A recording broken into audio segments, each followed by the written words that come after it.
அனைவருக்கும் வணக்கம்.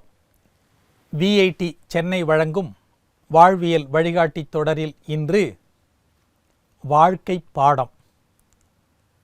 நண்பர்களே, உயிருள்ள ஜீவன்களுக்கு தோற்றம் உண்டு, மறைவும் உண்டு. பூத்த பூ காயாகி, காய் கனியாகி, கனி விதையாகி, விதை விருட்சமாகிறது. ஒன்றின் மரணம், மற்றொன்றின் ஜனனம். இது இயற்கை கற்றுத்தருகின்ற வாழ்க்கை பாடம். இப்போது 3 முக்கியமான பாடங்களை பார்ப்போம். ஒன்று, மண்பானை சொல்லும் பாடம். உடைந்து போன ஒரு மண்பானை ஒன்று வழியில் கிடந்தது. வழிபோக்கன் ஒருவன் அதை கவனிக்காமல் கால்களால் மிதிக்கப் போனான். மிதிக்காதே என்று பானை சத்தமிட்டது. இனி உனக்கென்ன வாழ்வு? உன்னை மிதித்தால் என்ன, உடைத்தால் என்ன? நீ இப்போது உடைந்து போன பானை அல்லவா என்றான் வழிபோக்கன். முன்பு நான் பானை, இப்போது உடைந்து போன பானை, நாளை மீண்டும் களிமண், பிறகு ஒரு புதிய பானை. ஆனால் நீ என்று கேட்டு பானை சிரித்தது. வழிபோக்கன் என்ன சொல்ல வருகிறது என்பதை புரிந்து கொண்டு அதை தொட்டு கும்பிட்டுவிட்டு நடந்தான். இது கவியரசர் கண்ணதாசனுடைய குட்டி கதை. பானைக்கும் மனிதனுக்கும் உள்ள ஒரு வித்தியாசம். பானை மட்டுமா பாடம் நடத்துகிறது? இயற்கையின் அனைத்து அங்கங்களும் அன்றாடம் 1000 பாடங்களை நடத்துகின்றன. ஆனால் மனிதன் தான் எந்த பாடத்தையும் முறையாக படிப்பது இல்லை. சரி, அடுத்த பாடத்திற்கு வருவோம். நதி நடத்தும் பாடம். ஓடும் நதி நமக்கு சொல்லிக் கொடுக்கும் பாடத்தை 4 வேதங்களும் 18 புராணங்களும் கூட சொல்லித் தருவதில்லை. நதியின் தொடக்கம் முதல் கடலை கட்டித் தழுவும் கடைசி கணம் வரை ஒவ்வொரு நிலையையும் ஆய்ந்து பார்த்தால் அது நமக்காக நடத்தும் பாடம் நன்றாக புரியும். உயர்ந்த மலையில் பிறக்கும் நதி அருவியாக இறங்கி தாழ்ந்த நிலத்தில் பாய்ந்து உயிர் வளர்க்கும் உணவுக்கு ஆதாரமாகிறது.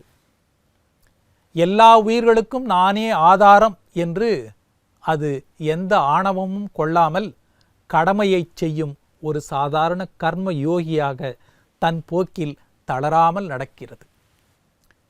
எந்த பயணமும் தடை இல்லாமல் நடப்பதில்லை. சோதனை இல்லாமல் சாதனை சாத்தியமே இல்லை. நதியின் பாதையில் மலையும் மேடும் மரமும் பாறையும் தடுப்பு சுவர்களாக எதிர்த்து நிற்கின்றன. தகர்க்க முடிந்த தடைகளை தகர்த்து, தகர்க்க முடியாத வன் பாறைகளை எதிர்த்து மோதி ஆற்றலை சிதறவிடாமல் பணிந்து கொடுத்து சுற்றி வளைத்து நதி தனது பயணத்தை தொடர்கிறது.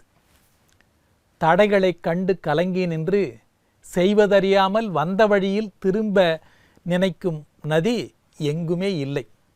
தனது பயணத்தில் எந்த இடத்திலும் நதிக்கு இளைப்பாறுதல் என்பதே கிடையாது. நதியை பார்த்து நாம் அறிய வேண்டிய முக்கியமான பாடம் ஒன்று உண்டு. பழைய நீரை எந்த நதியிலும் நாம் பார்க்க முடியாது.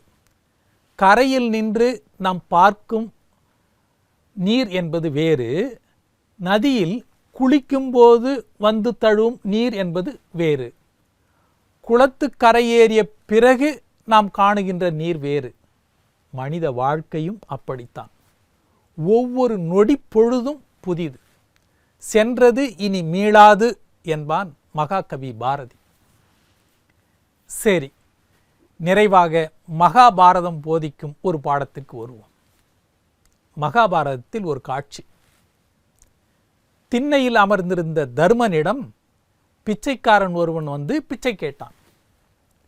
தர்மன் நாளை வா என்றதும் அவன் போய்விட்டான். இதை பார்த்த தர்மனுடைய சகோதரன் பீமன் ஊர் மக்கள் அனைவருக்கும் கேட்கும்படி ஓங்கி முரசறைத்தான். தர்மனுக்கு ஒன்றும் புரியவில்லை.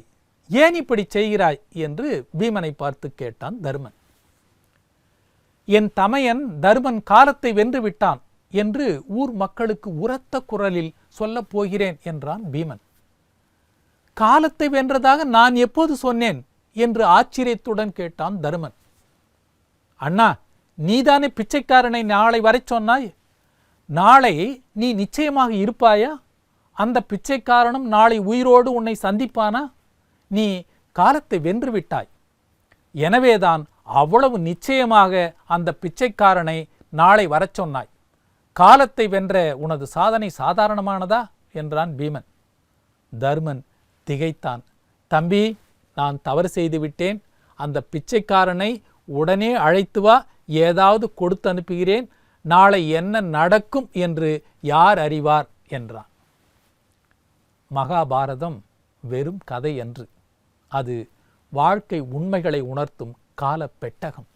வாழ்க்கை நிலையாமையை நம் முன்னோர் வலியுறுத்தியதே ஒவ்வொரு கணமும் முறையாக நாம் வாழ வேண்டும் என்பதற்காகத்தான். மீண்டும் நாளை சந்திப்போம்.